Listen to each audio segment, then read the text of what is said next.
এটা আটকে গেছে নিচে। হ্যাঁ, এটা উঠানোর জন্য এই যে এই গাছের এই সেটিংটা নতুন করে করতেছে, হাইড্রোলিক সেটিং। কারণ এটা আজ 2 দিন ধরে এখানে রয়েছে। এটা হলো কত ফুটি যে আটছে ভাই?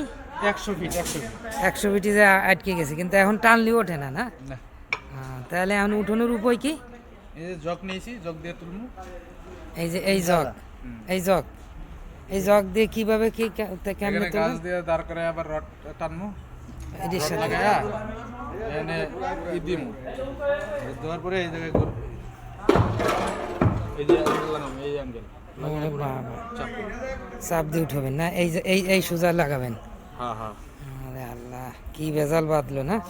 হাইড্রোলিক জগ সেট করে তারপরে তুলতেছে।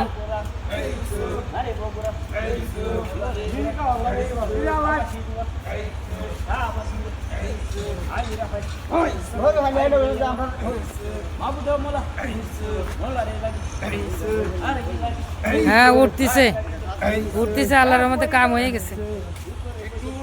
হ্যাঁ, কাম হয়ে গেছে আল্লাহর রহমতে, ভালোই উঠছে।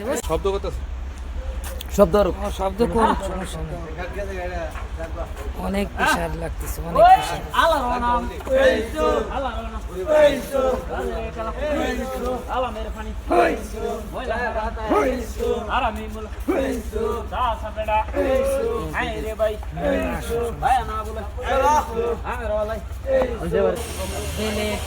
তারপরে এই যে রডটা আটকে গেছে, কয়দিন আগে আটকে?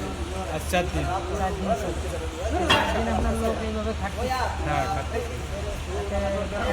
কত খরচ গেছে লোকের পিছনে? 7-8 হাজার।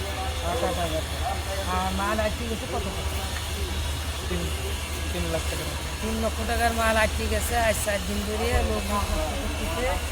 এখনো ওই যে হাইড্রোলিক জগ দিয়ে অনাবরত চেষ্টা করতেছে, খুব পরিশ্রম করতেছে। ঠিক আছে, আপনারা দোয়া করবেন যেন সুন্দরভাবে ওঠে। 1 ফিটের মতো উঠছে।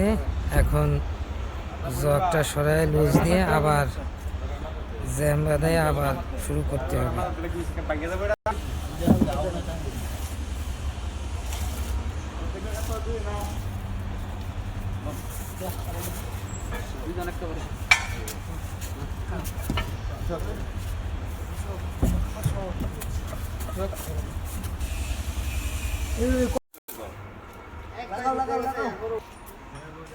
এটা ওয়েল্ডিং করে দেওয়ার উদ্দেশ্য হচ্ছে এই যে বল্টুগুলো লাগাইছে, বল্টুগুলো ঠিকমতো টাইট হয় নাই, এই যে আকার হয়েছে। যখন এই হাইড্রোলিকটা প্রেশার দেবে তখন এটা খুলে চলে আসবে। এই জন্যে রডটা ওয়েল্ডিং করে লাগাইছে যাতে এটি ফাঁকা না হয়। নাট না।